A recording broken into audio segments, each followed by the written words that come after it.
ونصلي ونسلم على رسوله النبي الأمين الحنين الكريم الرؤوف الرحيم.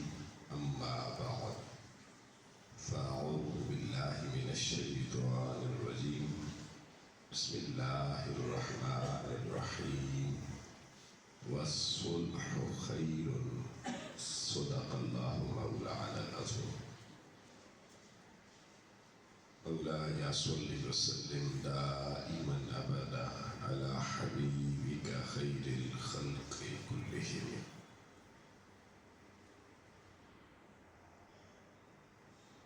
اللہ رب العزت کا لاکھ لاکھ شکر ہے،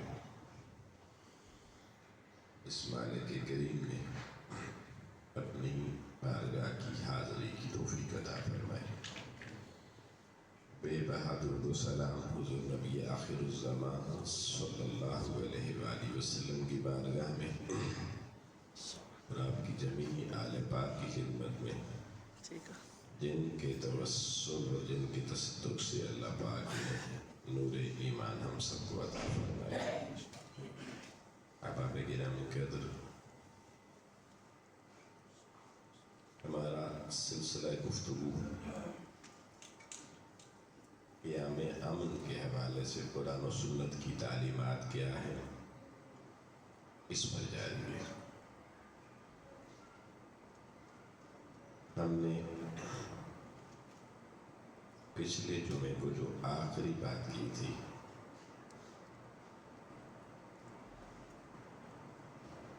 وہ تھی کہ صلح کی اہمیت کیا ہے۔ اس پر ایک حدیث میں نے آپ کے سامنے پڑھی تھی۔ حضور علیہ السلام بھی اختیار مسکرائے تو صحابہ نے پوچھا، یا رسول اللہ، اس مسکراہٹ کا سبب کیا ہے؟ حضور علیہ السلام نے انہیں بتایا کہ محشر کے میدان میں میں نے دو اپنے امتیوں کو اللہ کی حضور گھٹنوں کے بل گرتے ہوئے دیکھا۔ جس وجہ سے وہ گرے ہیں، اسی وجہ سے میں بے ساختہ مسکرا پڑا۔ پھر حضور علیہ السلام نے وہ واقعہ صحابہ کو سنایا۔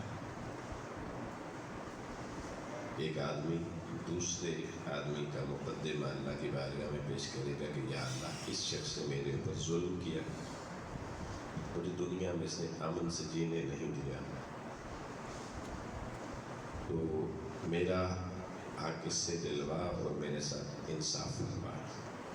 اللہ تعالیٰ فرمائے گا کہ میرے بندے، تو کیا چاہتا ہے کہ تیرا انصاف کیسے ہوگا اس سے؟ تو اس نے کہا یا اللہ، بس یہ کر کے اس کی نیکیاں مجھے دے دے۔ تو اللہ تعالیٰ کہے گا اس کی نیکیاں تو ختم ہو گئی ہیں، باقیوں میں بانٹ دی ہیں، اس نے اور بھی کئی لوگوں کے ساتھ معاملات تھے اس کے، نیکیاں تو اس کے پلے رہی نہیں۔ تو وہ کہے گا یا اللہ، اگر نیکیاں اس کے پاس نہیں ہیں تو گناہ تو میرے پاس ہے، میرے گناہ اٹھا کے اس کے کھاتے میں ڈال دیں، یعنی ہیں دونوں ہی گناہ گار۔ اللہ تعالیٰ کہے گا چلیں ٹھیک ہے، ایسا کرتے ہیں، لیکن پہلے سامنے دیکھو۔ وہ ایک طرف دیکھے گا تو اللہ اسے جنت کا منظر دکھائے گا۔ وہ منظر اتنا حسین ہوگا کہ وہ اس میں محو ہو جائے گا۔ اللہ پوچھے گا کیا دیکھ رہے ہو؟ تو وہ شخص کہے گا جو مدعی ہوگا، وہ کہے گا یا اللہ، میں پورا شہر دیکھ رہا ہوں جو سونے کا بنا ہوا ہے، اور اس میں جتنے محلات ہیں وہ سارے موتیوں کے بنے ہوئے ہیں۔ اللہ تعالیٰ کہے گا کہ یہ محل جانتے ہیں اس میں کون جائے گا؟ تو وہ کہے گا یا اللہ، اس میں تو انبیاء جائیں گے، شہداء جائیں گے، صدیق جائیں گے، ہم جیسا کون جا سکتا ہے؟ تو اللہ تعالیٰ کہے گا نہیں، اس میں وہ جائے گا جو اس کی قیمت ادا کرے گا۔ تو پوچھے گا یا اللہ، اس کی قیمت کیا ہے؟ تو اللہ تعالیٰ کہے گا اس کی قیمت جو بھی ہے، پر تو دے سکتا ہے۔ وہ حیران ہو جائے گا، میں اس محل کی قیمت دے سکتا ہوں؟ یا اللہ، میں کیا ایسی چیز پیش کروں جو اس کی قیمت بن جائے؟ تو اللہ تعالیٰ کہے گا اس بندے جس کے خلاف تو مقدمہ لے کر آیا ہے، تو بھی محمد عربی کا امتی، یہ بھی محمد عربی کا امتی، تو اپنا حق سے معاف کرتا ہے، صلح کر لے اس کے ساتھ۔ وہ کہے گا اللہ کی عزت کے ساتھ، مولا میں سارے حق معاف کرتا ہوں، اگر یہ مل جائے مان جاؤں۔ اللہ تعالیٰ پھر اس کو کہے گا چل اس کا ہاتھ پکڑ اور دونوں جاؤ. تو حضور فرماتے ہیں جب اس کا ہاتھ پکڑے گا نا جس کے خلاف مقدمہ لے کے کھڑا تھا، اللہ نے صلح کروائی، تو وہ اتنے خوش ہوں گے دونوں کہ وہ اللہ کے حضور گھٹنوں کے بل گر جائیں گے. میں وہ منظر دیکھ کے خوش ہو رہا تھا. اس پر حضور نے فرمایا کہ میرے امتیوں آپس میں صلح کروایا کرو. اگر دو مسلمان بھائیوں میں کوئی جھگڑا ہو جائے، کوئی ان کا امن خراب ہو جائے، فساد میں بدل جائے، تو صلح کروانے والے بنو. اللہ صلح پسند کرتا ہے، اور میری امت کے لوگوں کے اللہ قیامت والے دن بھی صلح کروائے گا. یہ حدیث میں نے امام حاکم کی مستدرک سے آپ کے سامنے پڑھی تھی.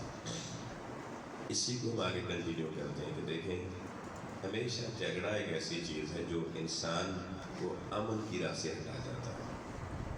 جھگڑا ہی سبب بنتا ہے امن کے بگاڑ کا اور فساد فدرس کا. اللہ رب العالمین نے قرآن مجید سورہ نمبر 8 سورہ انفال آیت نمبر 46 میں فرمایا وَأَطِیعُوا اللَّهَ وَرَسُولَهُ، اللہ اور اللہ کے رسول کی اطاعت کرو. وَلَا تَنَازَعُوا، اور جھگڑے نہ کیا کرو. اب دیکھیں جو قرآن کو ماننے والا ہے اس کو اللہ نے حکم دے دیا وَلَا تَنَازَعُوا، جھگڑا نہ کرو. صرف اس ایک جملے کو سامنے رکھیں، یہ اللہ کا حکم ہے. منع کیا بھئی جھگڑا نہیں کرنا. ہم ایسے کتنے ہیں جو اللہ کا یہ حکم مان رہے ہیں؟ غریباں میں جھانکنے کی ضرورت ہے. آج ہم قرآن و سنت سے کتنے دور جا چکے ہیں. پھر کہتے ہیں میری زندگی میں سکون نہیں ہے، میری زندگی میں امن نہیں ہے. مجھے جی لوگ رہنے نہیں دیتے جی سکون کے ساتھ. بابا لوگ اس سکون سے کیوں نہیں رہنے دیتے؟ پہلے یہ پوچھ تیری زندگی میں جھگڑا ہے کہ نہیں؟ جھگڑا چھوڑنے والے آپ بنے ہیں یا جھگڑا کرنے والے جھگڑالو بنے ہیں؟ گھر سے لے کر محلہ اور محلے سے لے کر معاشرے تک ہر شخص جھگڑالو بن چکا ہے الا ماشاء اللہ، سوائے وہ لوگ جن کو اللہ نے بچا رکھا ہے بس، ورنہ ہماری کوئی حال نہیں. باہر بندوں میں کوئی بڑا ہی شریف ہوگا، بڑا ہی ہنسنے والا ہوگا، وہ بھی گھر میں جائے گا. سارے زمانے سے نہیں لڑ سکتا، کمزور ہے، بزدل ہے، لیکن گھر والی سے لڑے گا. بچوں سے لوگ لڑتے ہیں، بہت سے گھروں میں والدین اور بچوں کے درمیان تنازعات. یہ تنازع اسی لفظ کو، یہ عربی کا لفظ ہے تنازع. ولا تنازع، اللہ نے کہا تنازع نہ پیدا کرنا. یعنی جھگڑا کرنا تو دور کی بات، جھگڑے کی بنیاد رکھنا، جھگڑا بنانا یہ بھی نہیں کام کرنا. نہ خود کرنا ہے، نہ کسی دو اور بندوں کے درمیان کوئی ایسی بات کرنی ہے کہ ان میں جھگڑا ہو جائے، ایسا بھی نہیں کرنا. ہمارے یہاں ہماری جو پریکٹس چل رہی ہے نا بچوں کی تربیت کی، وہی جھگڑے پر ہے. چھوٹے چھوٹے بچوں کو ہم خود لڑا کے خوش ہوتے ہیں. بیٹا ذرا اس کو مار، اپنے ہی بچوں کو، اور خوش ہوتے ہیں، کلیپنگ کہتے ہیں وہ اس نے تمہیں مارا ہے، کتنا اچھا کیا. گھروں میں دیکھیں ایسا ہوتا ہے نہیں ہوتا. والدین بچوں کو آمنے سامنے لگا کے ایک بچہ جو کسی دوسرے کو مارے تو اس کو کلیپنگ کے دعوت دیں گے. یا ماں باپ، ایک بچہ ماں کا لاڈلا، ایک ماں باپ کا لاڈلا، وہ آپس میں بچوں کو لڑائیں گے خوش ہونے کے لیے کہ میرا بچہ تگڑا ہے، جس کی محبت تیرے ساتھ زیادہ ہوتا ہے. بچوں کو شروع سے ہم اس راہ پہ لے آتے ہیں. خود بھی ہمارے یہ حال ہے، برداشت کے مادے ہمارے اندر ٹوٹی ختم ہو چکے ہیں. اور ایک بڑا مسئلہ ہے بازار میں کسی میڈیکل سٹور پہ ایسا سیرپ بھی نہیں ملتا جو پیئیں تو برداشت تحمل کا مادہ پیدا ہے. ڈاکٹر ایسی دوائی بنا دیتا جناب اللہ پی لیں تو چلو تحمل آ جاتا. ایسا بھی نہیں ہے. یہ انسان کا مجاہدہ جب تک نہ ہو، تو وہ مجاہدہ یا اللہ کی کثرت ذکر سے ہوتا ہے، یا کثرت عبادت سے ہوتا ہے، یا اہل صادق نیک لوگوں کی کثرت سے مجلس میں بیٹھنے سے ہوتا ہے. یہ کام ہم کرتے ہیں، پورا دن دنیا کی واہ میں لگے ہوئے ہیں، اللہ کے ذکر کا ٹائم نہیں. اور باقی صحبت اچھی ہے. اب یہ جمعے کی سب سے اچھی صحبت ہوتی ہے. یہاں کوئی بندہ نہ جھگڑا کرنے کے لیے آتا ہے، نہ ہی کوئی کسی سے ناراض ہونے آتا ہے، بلکہ اللہ کی بارگاہ میں آتا ہے. اس میں بھی دیکھ لیں پہلی اذان جمعے کی 12:30 کے لگ بھگ ہو جاتی ہوگی. اس کے بعد حکم تو یہ ہے کہ فَصَّرُوا إِلَىٰ ذِكْرِ اللَّهِ، اللہ کے ذکر کی طرف بھاگ کے آؤ. ہمارا حال کیا؟ واحد کے معلوموں سے پھر کچھ آ جاتے ہیں، ہم یہاں تھے کہ جو دائیں بائیں رہنے والے ہیں، پھر کچھ اب آپ اس پہ ناراض ہوتے ہیں، میں یہ جملہ جی اب ہماری واٹ لگا دیتے ہیں، میں کس کو کہوں؟ جو بیٹھے ہیں انہیں تو نہیں کہہ رہا نا، میں تو ان کو کہہ رہا ہوں جو نہیں ہے۔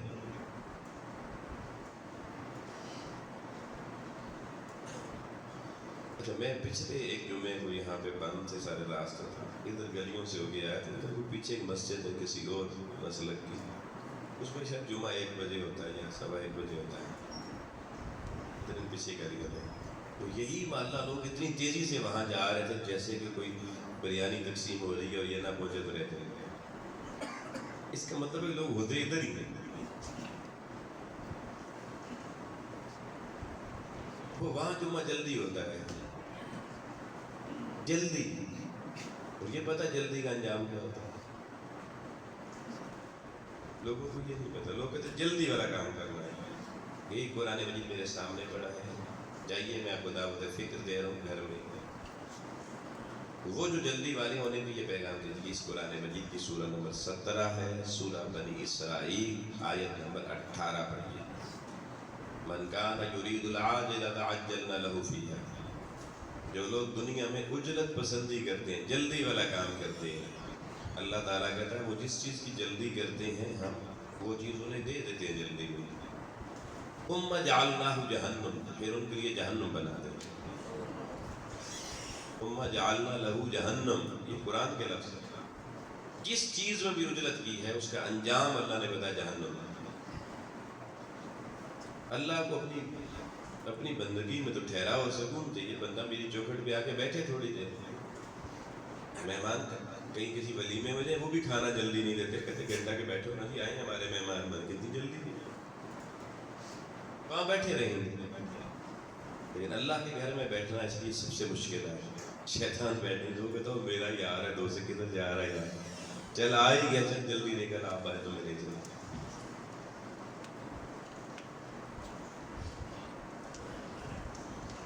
جو قوم اللہ کے گھر میں بیٹھنا پسند نہ کرے، دنیا کے گھروں میں بیٹھنا پسند کرے، اس کا ٹھکانہ پھر کیا ہوگا؟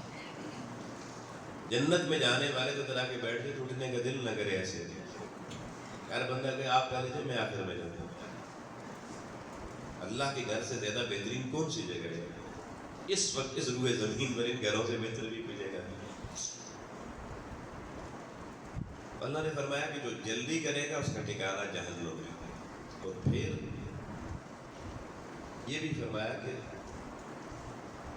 ما نشاء لمن نرید، جس کو چاہے گا جتنا چاہے گا اللہ اسے جلدی دے دے گا، تو پھر اس کا ٹھکانہ جہنم بنا دے گا، اور یصلہ مذموما مدحورا، قرآن کے لفظ یہ ہیں کہ اس شخص کو جہنم میں اللہ اتنی ٹھوکریں مار کے ذلت سے داخل کرے گا، اس ساری کائنات کو اس کا پتری تماشا دکھائے گا کہ یہ تھا جو ہماری راہ میں جلدی کرنے والا تھا۔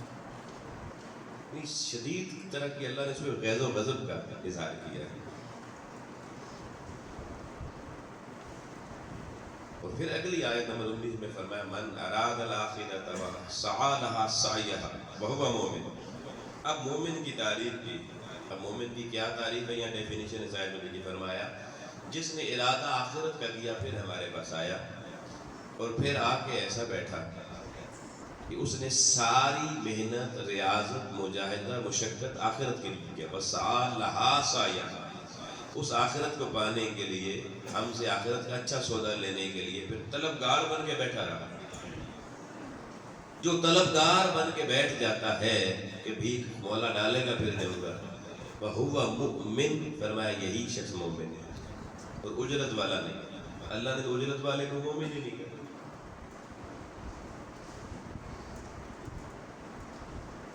مجھے ایک عزیز کہنے لگے کہ میں ادھر کہیں رہتا ہوں اسی چکری روڈ پہ، تو میں 12:30 بجے جمعہ پڑھ کے فارغ ہو جاتا ہوں۔ میں نے کہا قیامت کو بھی اب جلدی فارغ ہو جائیں گے۔ کہنے لگے جی کیسے؟ میں نے کہا اجرت والوں کو اللہ نے قرآن میں کہا من کان یرید العاجلۃ عجلنا لہ فیہا، ان کو ہم ہر جگہ جلدی جلدی بھگتائیں گے۔ کہتے کیا مطلب؟ میں نے کہا ثم جعلنا لہ جہنم، اللہ کہتا جلدی والوں کو نہیں میں نے جہنم میں بنا دی، ان کا حساب کتاب تو ہے ہی کوئی نہیں، سیدھا جہنم میں بار بار۔ بائی پاس سے، اس لیے کہ قیامت کو وہ راہ جس کو اللہ نے پسند نہیں کیا اس کا حساب نہیں ہے، اس کا وبال ہے، ڈر ہے۔ حساب تو اس کا ہے کہ صحیح راہ پہ آیا بیٹھا، وہ اب نیت سے چیک کرے گا کہ باقی اس کو کتنا دینا ہے، کیسے دینا ہے، ان کے ساتھ حساب کتاب ہے، باقیوں کے ساتھ تو ہے ہی نہیں۔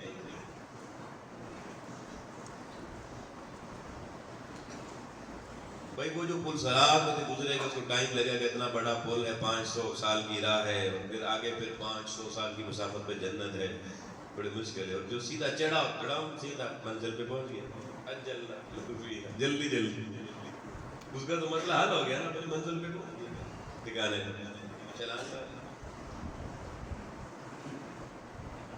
اللہ کی چوکھٹ پہ بر وقت آؤ لیکن بیٹھو۔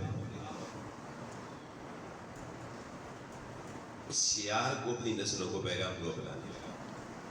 تو اب اللہ پاک نے فرمایا کہ اللہ رسول کی اطاعت کرو، ولا تنازع جھگڑا لڑائی اختیار نہیں کرنی، فتفشلوا، ورنہ لڑائی کرنے والے جو آپس میں لڑتے ہیں، اللہ بتا رہا جو مومن آپس میں لڑتے ہیں، یہ بھی مسلمان، یہ بھی مسلمان اور آپس میں لڑ رہے ہیں، وہ میاں بیوی ہو، بہن بھائی ہو، اولاد والدین ہو، محلے دار ہو، پڑوسی ہو، کوئی ہو، فرمایا جو آپس میں لڑیں گے فتفشلوا، تو وہ بزدل بن جائیں گے۔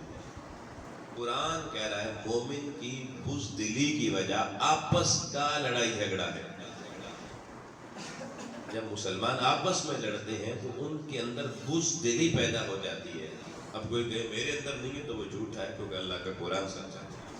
پھر فرمایا وَتَذْهَبَ رِيحُكُمْ، اور پھر فرمایا کہ وہ جو تمہاری قوت اور طاقت ہوتی ہے آپس میں لڑنے کی وجہ سے اس کی ہوا اکھڑ جاتی ہے، یعنی تمہارے پھر تم میدانوں میں ثابت قدم کافروں کے مقابلے میں نہیں رہتے۔ آج دیکھ لیں ساری قوم آپس میں لڑ رہی ہے، اور دیکھیں غیروں کے ساتھ دوستیاں ہیں، اپنوں کے ساتھ دشمنیاں ہیں، ہوائیں اکھڑ گئی ہیں، نہیں پڑی۔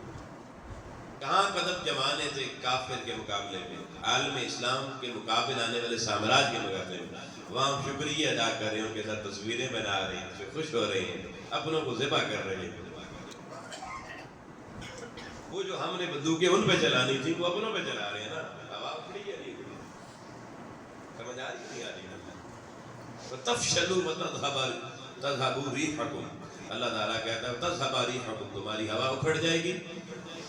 اب فرماتا ہے کہ یار یہ سب اللہ تعالیٰ تلقین کرتا ہے وَاصْبِرُوا، وہ آپس میں نہ لڑو یار، آپس میں بزدل کیوں بنتے ہو، آپس میں تم دشمن کے مقابلے میں اپنی ہوا کیوں اکھڑواتے ہو، کیوں وہاں سے بھاگ کر آپس میں لڑنے کی طرف آتے ہو؟ وَاصْبِرُوا، آپس میں صبر کیا کرو۔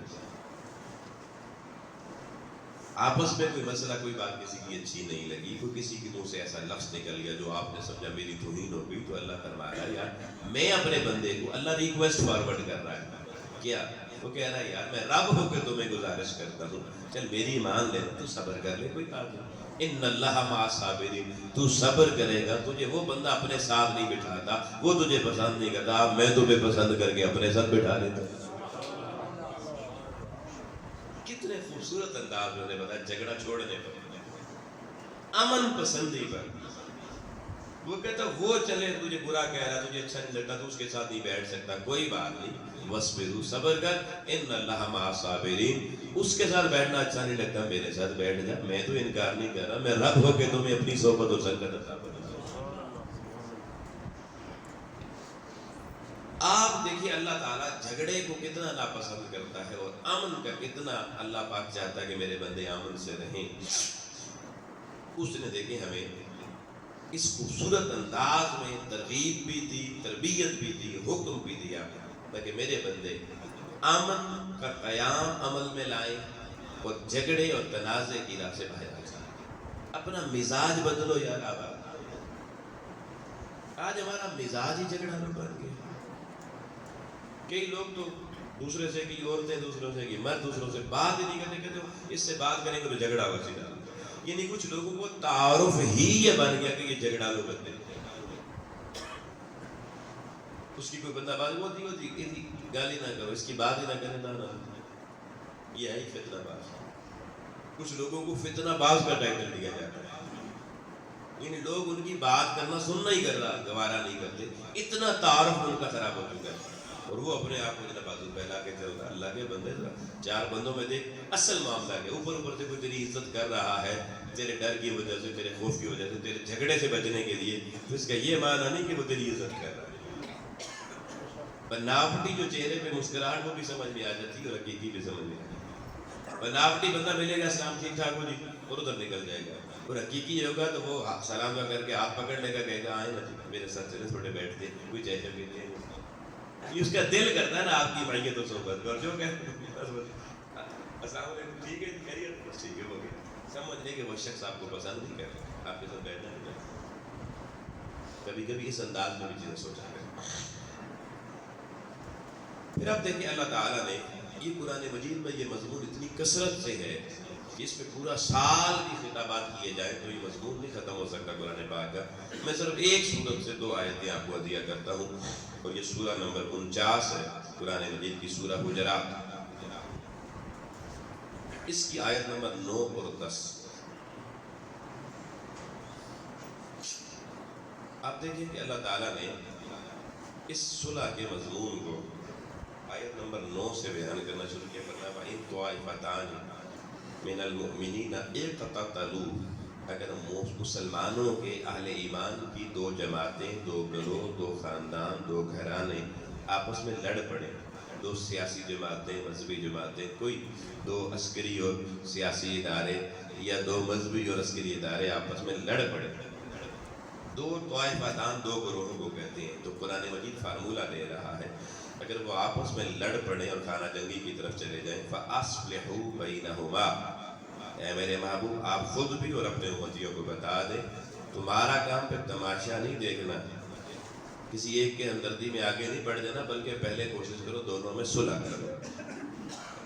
پہلا کام یہ کہ دونوں میں صلح کروانا. وہ ہمارے مذہبی رہنما جو بعد میں آگے پریس کانفرنس کرتے ہیں نا، یہ ان کے لیے بھی بڑا اہم پیغام ہے کہ پہلے آپ دونوں فریقوں کو آپ خود اکٹھا بٹھائے بیچ میں آئے، انہیں کہ آؤ صلح کی راہ نکالتے ہیں. یہ پہلا حکم ہے قرآن مجید کا. ٹھیک ہے جی.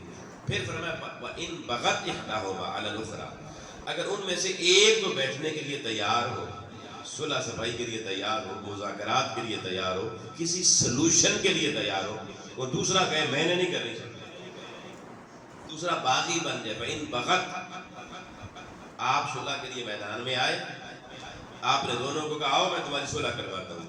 ایک فریق نے آپ کی بات مان لی، دوسرا فریق بگڑ گیا، اس نے کہا بھئی میں نے کوئی مذاکرات نہیں کرنے، میں نے نہیں بیٹھنا ہی نہیں. اب قرآن مجید کہتا ہے فَقَاتِلُوا، جو کہتا ہے میں نے بیٹھنا نہیں ہے، اب آپ نے اس کے ساتھ لڑنا ہے. کیوں؟ اس نے صلح پسندی کی راہ کو چھوڑا ہے، اس نے راہ فرار اختیار کی قرآن مجید کی دیے ہوئے نظام قدرت سے. تو فرمایا اب تم سارے اس کے ساتھ لڑو. الذی تبغی حتی تفیء الی امر اللہ، حتیٰ کہ وہ بغاوت چھوڑ کر اللہ کے امر صلح پر واپس آ جائے اور صلح کے لیے تیار ہو. اس وقت تک اس سے آپ نے لڑائی کرنی ہے، جنگ کرنی ہے، جب تک وہ صلح پر مائل نہ ہو جائے. یعنی کہ مسلمان کی جنگ بھی کسی فریق کو صلح پر مائل کرنے کے لیے ہوتی ہے، امن کے قیام کے لیے ہوتی ہے. فَإِن فَاءَ، اور اگر وہ تیار ہو گیا کہ صلح کرنے کے لیے رجوع کر لے اگر وہ شخص، فَأَصْلِحُوا،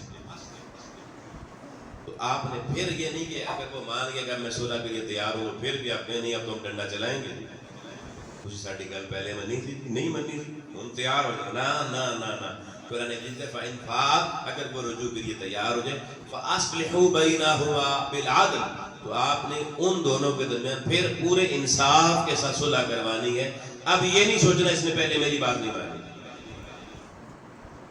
پھر بھی انصاف کے تقاضے پورے کر کے آپ نے صلح کروانی ہے. اور ان اللہ یحب المقسطین، اب انصاف جو کرے گا اللہ اس کو اپنا محبوب بنا.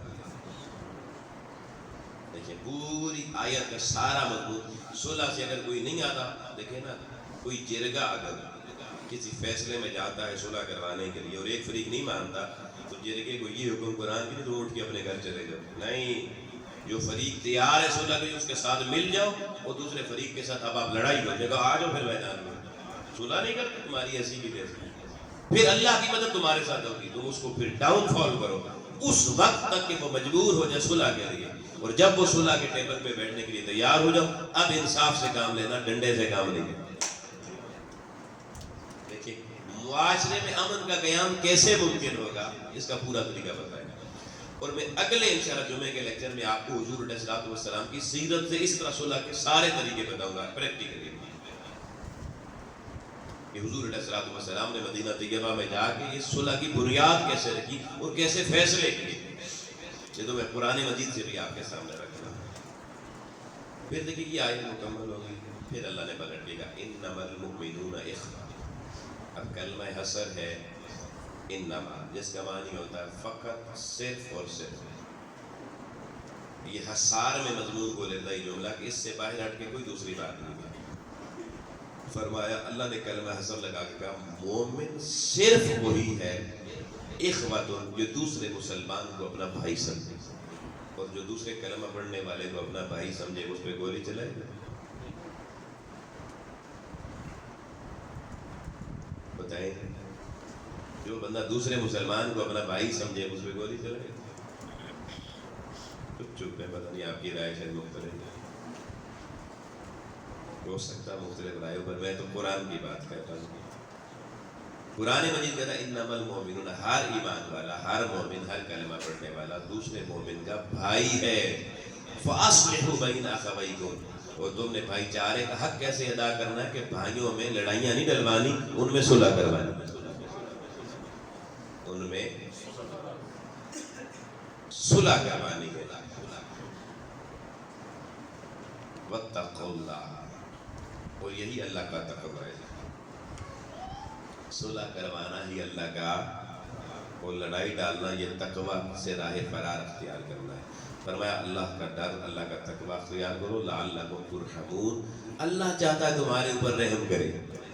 اب اللہ نے اپنی بارگاہ سے اپنے رحم کا طریقہ بتا دیا کہ اللہ رحم کس قوم پہ کرتا ہے، جو قوم صلح پسند ہو اللہ تعالیٰ اسے تقوی کی دولت بھی دیتا ہے، اس پر اپنی رحمت کا سائبہ بھی نازل کرتا ہے۔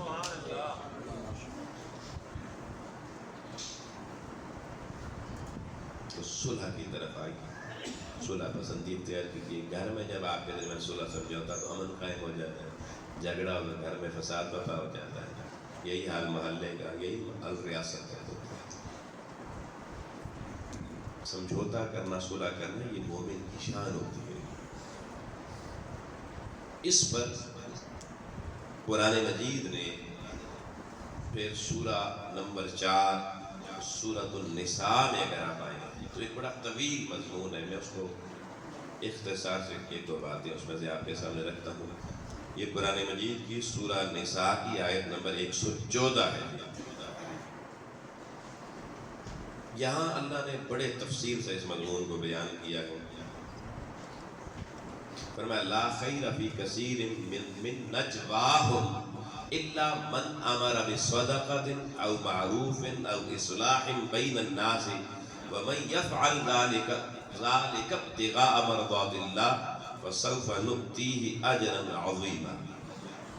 فرمایا لا خیر فی کثیر من نجواہم، اللہ تعالیٰ فرماتا ہے کہ بعض لوگ سامنے مشورہ نہیں کرتے، خفیہ مشورے کرتے ہیں، چھپ چھپ کے مشورے کرتے ہیں، ایسے کرتے ہیں، ویسے کرتے ہیں، یوں کرتے ہیں، وہ کرتے ہیں۔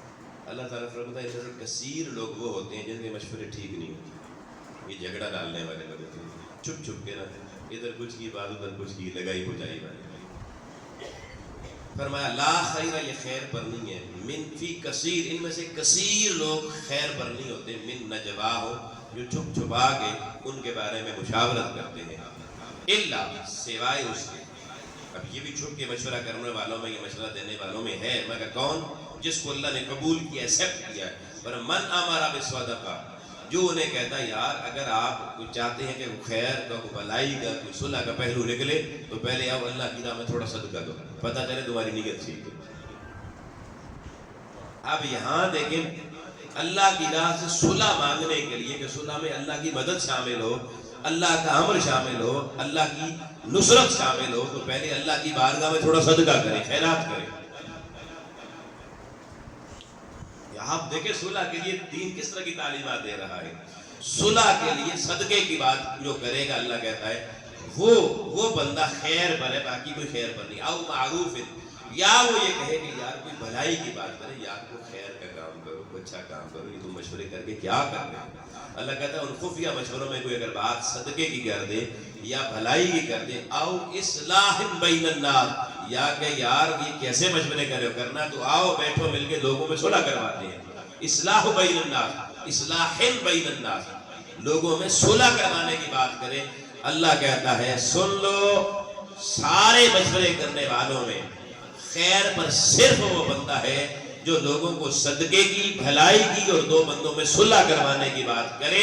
وَمَن يَفْعَلْ ذَلِكَ ابْتِغَاءَ مَرْضَاتِ اللَّهِ، اور اگر کوئی یہ بات، یہ تین میں سے کوئی ایک بھی بات اللہ کی رضا کو سامنے رکھتے ہوئے کرے گا، فَسَوْفَ نُؤْتِهِ أَجْرًا عَظِيمًا، اس کے لیے ہم اپنے اجر عظیم کا اسے مالک بنا دیں۔ اجر عظیمہ، سب سے بڑے اجر۔ اللہ کہتا ہے میری بارگاہ کا سب سے بڑا اجر کا حامل وہ شخص ٹھہرے گا جو لوگوں کی بھلائی، لوگوں کو صدقہ کی ترغیب اور لوگوں کو دو بچھڑے ہوئے ناراض لوگوں میں صلح کروانے کی بات کرے گا۔ بھلے وہ خفیہ ہی بات کرے، کسی سے مشورے کے طور پہ بات کرے، لیکن ایسی بات کرنے والا اللہ کا محبوب بھی بن جاتا ہے اور اللہ کی جو اجر عظیم کے خزانے ہیں ان کا مالک اور وارث بھی اللہ اسے بنا ہے۔ اب اس کے بعد یہ طویل مضمون چلتا ہے، لیکن میں نے صرف ایک آیت آپ کو ہدیہ کی تاکہ آپ کو سمجھ میں آئے کہ بندوں میں اللہ کو صرف وہ بندہ پسند ہے جو بات صلح کی کرے۔ کئی لوگوں کو جو یہ نہیں صلح نہیں ہو سکتی، جی بات ایسے کر لے ویسے کر لے، انہوں نے تھوڑا جو دباؤ جی اکثر لوگ آج کل کہتے ہیں ویسے مشورے سے آرٹیکل مان لو، بالکل ایسا طرح ہی نہیں ہے، صلح کوئی ڈرامہ چلے گا، کوئی ڈرامہ کیا ہے۔ اللہ کہتا ہے لا خیر، یہ کوئی بندہ خیر پر نہیں۔ خیر پر کون ہے؟ یہ تین لفظ دے کے قرآن پاک کے من امارا جو حکم دے بالصدقۃ، صدقے کا، او معروف یا نیکی کا، او اصلاح بین الناس یا لوگوں کے درمیان صلح۔ ہم دیکھیں ہم کس میں سے احباب گرامی، یہ میں نے امن گھر سے لے کر ریاست میں قائم کرنے کے لیے قرآن مجید کا طریقہ کار آپ کو بتایا کہ صلح، صفائی اللہ کو کتنی پسند ہے، اور اس کا طریقہ کار بھی میں نے قرآن مجید کی روشنی میں آپ کے سامنے رکھا۔ اگلی بات جو بہت امپورٹنٹ اس حوالے سے وہ ہے صلح صفائی کے لیے کسی ایک فریق کو باہر صورت سر نگو کرنا پڑتا ہے تب صلح ہوتی ہے، دونوں ہی ڈٹے رہے تو ممکن نہیں ہے۔ اس کے لیے دین نے حکم دیا عفو درگزر کرنا، دوسرے کو معاف کرنا، درگزر کرنا، کچھ چیزوں کو اگنور کرتے ہیں، ہر چیز کو لے کے بنیاد بنا کے بیٹھنا ہے۔ اب یہ بھی قرآن مجید کے بڑے مضامین میں سے ایک مضمون ہے، درگزر کرنا۔ قرآن مجید کی سورہ نمبر 42 ہے، سورہ شورى ہے، اس کی آیت نمبر 40 کو دیکھیں۔ اللہ پاک فرماتا ہے وَجَزَاءُ سَيِّئَةٍ سَيِّئَةٌ مِثْلُهَا فَمَنْ عَفَا وَأَصْلَحَ فَأَجْرُهُ عَلَى اللَّهِ۔ فرمایا کہ اگر کوئی شخص تمہارے ساتھ زیادتی کرے اور آپ بدلہ لینا چاہیں تو بدلے میں اتنی زیادتی کا حق آپ کو اللہ نے دیا ہے جتنی آپ کے ساتھ زیادتی کی گئی، اس سے آگے نہیں بڑھنا۔ اب دیکھیں اللہ نے ایک انصاف کا پیمانہ یہاں پر بھی رکھ دیا ہے کہ کوئی اگر آپ سے زیادتی کرتا ہے اور آپ بدلہ لینے پہ قادر ہیں، بدلہ لے سکتے ہیں تو بدلہ لیں، یہ منع نہیں ہے دین میں بدلہ لینا، لیکن اس کی لمٹ رکھی، اتنا ہی لینا ہے جتنا آپ کے ساتھ ظلم ہوا ہے۔ ہمارا طریقہ کار اس بات میں کچھ نہیں، بدلہ لیتے ہوئے بھی یاد تو نہیں رہتا نا اس نے میرے پر کتنا ظلم کیا تھا، مجھے کتنے تھپڑ مارے تھے، بدلے میں جتنی پھر طاقت بدلہ لگا دیتا ہے۔ ایک بندے نے آپ کو طرف دھکا دیا، آپ واپس اس کو اتنا دھکا دے سکتے ہیں، لیکن آپ نے گرا ہی لیا تو آپ ظالم بنے گے۔ اب آپ نہیں کہہ سکتے میں نے ڈیفینس کر سکتی، ڈیفینس میں اللہ ڈیفینس کا دفاع کا اتنا ہی آپ کو دیتا ہے جتنا ادھر سے آپ کے بارے میں کارروائی کی جائے، لیکن کیونکہ اس میں انسان عدل کو پیمانہ توڑ دیتا ہے، پھر اللہ نے آگے حکم دے دیا فمن عفا۔ اب اللہ مشورہ دے رہا ہے کہتا پس جو میرا بندہ اس کو درگزر کر دے گا، معاف کر دے گا، وَأَصْلَحَ اس کے ساتھ صلح کر لے گا، کہے گا چھوڑ یار تو نے یہ کر دیا، یہ تیرا کیریکٹر تھا، میں ایسا نہیں کر سکتا، میں تیرے جیسی نیچ حرکت نہیں کر سکتا، بے شک مجھے اللہ نے سیلف ڈیفینس کا حق دیا، مگر میں جو اللہ کی رضا کے لیے تمہیں معاف کرتا ہوں وہ تیرے ساتھ صلح کرتا ہوں۔ اللہ کہتا ہے وہ بندہ مجھے اتنا اچھا لگتا ہے فَأَجْرُهُ عَلَى اللَّهِ، اس کے لیے اجر نہیں بتایا 2 گنا 3 گنا، فرمایا اس کا اجر اللہ کے پاس ہے، اور اس پر اتنا بڑا اجر ہے کہ اس اجر کی نوعیت نہیں بتائی کتنا اجر ہے۔ اور یہاں امام آلوسی نے تفسیر المعانی میں اس آیت کی تفسیر میں لکھا ہے کہ قیامت والے دن محشر کے میدان میں اللہ پہلے ایک اعلان فرمائے گا کہ وہ کون لوگ ہیں جن کا اجر اللہ کے ذمہ باقی ہے، تو جن لوگوں نے فمن عفا واصلح، دنیا میں جنہوں نے لوگوں کو معاف کر کے ان سے صلح کی ہوگی، وہ میدان محشر میں کھڑے ہو جائیں گے، وہ کہیں گے اے اللہ ہم ہیں وہ جن کا اجر تیرے ذمہ باقی ہے۔ اللہ کہے گا باقیوں سے حساب ہوگا، تمہیں میں بغیر حساب کتاب کے اپنی جنتوں میں داخل۔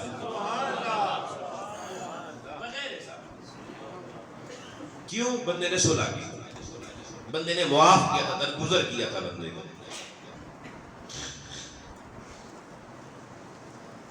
پھر دیکھیں یہی مضمون آگے چل کے آیت نمبر 44 میں اللہ بندے نے پھر بیان کیا، فرمایا وَلَا مَنْ صَبَرَ وَغَفَرَ، آیت نمبر 43 میں اِنَّ ذَلِكَ مِنْ عَزْمِ الْأُمُورِ، پھر فرمایا جو شخص بھی جھگڑے کے معاملے میں صبر کر لے گا، جھگڑا نہیں کرے گا، وَغَفَرَ اور دوسرے کو معاف کرنے والا بن جائے گا، اِنَّ ذَلِكَ مِنْ عَزْمِ الْأُمُورِ، یہ دونوں کام بڑی ہمت والے لوگوں کے کام ہیں۔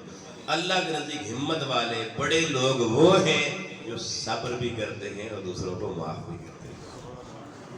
یہ بڑا آدمی ہے اللہ کی نظر میں، ہم اس کو چھوٹا سمجھتے ہیں، ہم جو دوسرے کو پٹائی لگائے مار دھاڑ کرے اس کو طاقتور بڑا آدمی سمجھتے ہیں۔ ہمارا تصور قرآن سے اپوزٹ بن گیا، لوگ ہم کہاں چلے گئے؟ پھر دیکھیں اس صبر پر اللہ پاک نے یہاں دیکھیں وَلَا مَنْ صَبَرَ، پہلی بات کی صبر کرنا پڑے گا، پھر غفر معاف کرنا پڑے گا۔ اس پر میں آخری آیت قرآن مجید کی پڑھتا ہوں سورہ نحل سے، یہ قرآن مجید کی سورہ نحل ہے، اس میں کل 128 آیتیں ہیں، اور اس میں اللہ تعالیٰ نے آیت نمبر 126 میں یہ مضمون بیان کیا، 127 میں بھی فرمایا وَإِنْ عَاقَبْتُمْ فَعَاقِبُوا بِمِثْلِ مَا عُوقِبْتُمْ بِهِ، اگر کوئی تمہیں کوئی تکلیف دیتا ہے تو تم بھی اس کو سزا دینا چاہو، تکلیف دینا چاہو تو اتنی دے سکتے ہو جتنی اس نے تمہیں تکلیف پہنچائی، لیکن یہ کیسے آپ میئر کریں گے؟ اس نے اتنی دی تھی، مجھے اتنی تکلیف ہوئی تھی، آپ کو اپنی تکلیف تو پتہ ہے، لیکن آپ کی طرف سے جو اسے تکلیف ہو رہی ہے اس کو آپ کیسے پیمائش کریں گے کہ یہ اتنی ہے جتنی مجھے ہوئی؟ دیکھ لینا اس کا کوئی پیمانہ تو نہیں ہے، کوئی پیرامیٹر نہیں ہے۔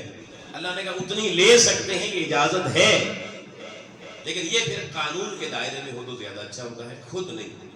والا ان صبر تو، لیکن وہ کہتا ہو میرے بندے کیا لینا ہے تو نے کر کے، تو بدلہ لے گا تجھے کیا مل جائے گا؟ ہمارے ساتھ سودا کر، والا ان صبر تو، اگر تو صبر اپنی گھٹی میں ڈال لے، لَهُوَ خَيْرٌ لِلصَّابِرِينَ، تو فرمایا صبر کرنے والوں کو جو کچھ ہم دیتے ہیں اس سے بہت بہتر ہوتا ہے جو بدلہ لینے والے کو ملتا ہے۔ اللہ کہتا ہے میرے ساتھ سودا کر کر چھوڑ، ہم اللہ سے کوئی سودا کر بنتے ہیں؟ ہم تو بندوں کی طرف ٹوٹ پڑتے ہیں یار، پل پڑتے ہیں اوپر جناب۔ پھر فرمایا وَاصْبِرْ، وہ صبر کر یار، اب یہاں امر کا صیغہ وَاصْبِرْ، اب حکم دے رہا ہے، وہ کہتا چھوڑ یار، صبر کر، صبر کر۔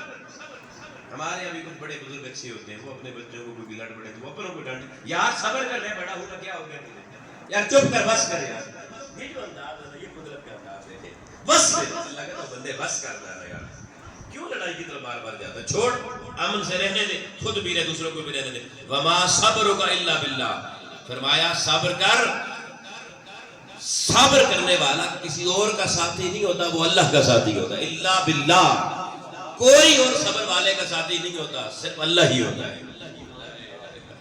اللہ کہتا ہے وہ اپنے ساتھ کسی کو نہیں ڈالتا، وہ کہتا ہے صابر صرف میرا سنگی ہے، میرا ساتھی ہے۔ وَلَا تَحْزَنْ عَلَيْهِمْ، غم نہ کرنا۔ بندہ وہ صبر کر بات پر غم نہ کرتا ہو، جی دیکھو جی اس سے تو میرے ساتھ بڑی زیادتی کی جی، اسی میں تو بدلہ نہیں لین دیتے جی، یہ مجھے سمجھاتے جی، اس کو کیوں نہیں سمجھاتے جی؟ اللہ کہتا ہے غم نہ کر، صبر کا درجہ اور اجر کم کرنے سے ضائع ہو جاتا ہے. چھوڑ دے کہ مجھے اللہ کی میت مل گئی ہے، اللہ کی نوکری، اللہ کی میت، اللہ کی سنگت مل جائے، اور کیا چاہیے یار. وَلَا تَكُ فِي ضَيْقٍ مِّمَّا يَمْكُرُونَ. اللہ تعالیٰ فرماتا ہے کہ پھر بندے وہ جو بندے فریب کاریوں والے ہیں نا، جنہوں نے تیرے ساتھ یہ سب کچھ کیا ہے اور تو نے میری رضا کے لیے صبر کیا ہے، ان کے مکر، ان کی فریب کاریوں کے لیے اپنا سینہ کھلا کر لے. تنگی محسوس نہ کر. تنگی کی گھٹن اندر آئے گی تو غم شروع ہو جائے گا. اللہ کہتا ہے میں تجھے خوش دیکھنا چاہتا ہوں کہ میں نے تمہیں ایسے ہی نہیں کہا چپ کر کے بیٹھ جا صبر کر کے. دنیا کی نظر میں تو صابر بنا ہے، اللہ کی نظر میں اللہ نے تمہیں اپنی دوستی کا تاج عطا فرما دیا. اور پھر اللہ پاک نے دیکھیں یہاں پر آخری آیت میں سورہ کی فرمایا ان اللہ مع الذین، بے شک اللہ انہی کے ساتھ ہے، الذین اتقوا. اب ان صابروں کو اللہ نے کہا یہ تقوی والے میں انہی کے ساتھ ہوں، والذین هم محسنون، اور یہ صاحبان احسان ہیں. یہ احسان کرنے والے بندے دوسرے ان کے ساتھ زیادتیاں کریں گے انہیں معاف کر دیں گے.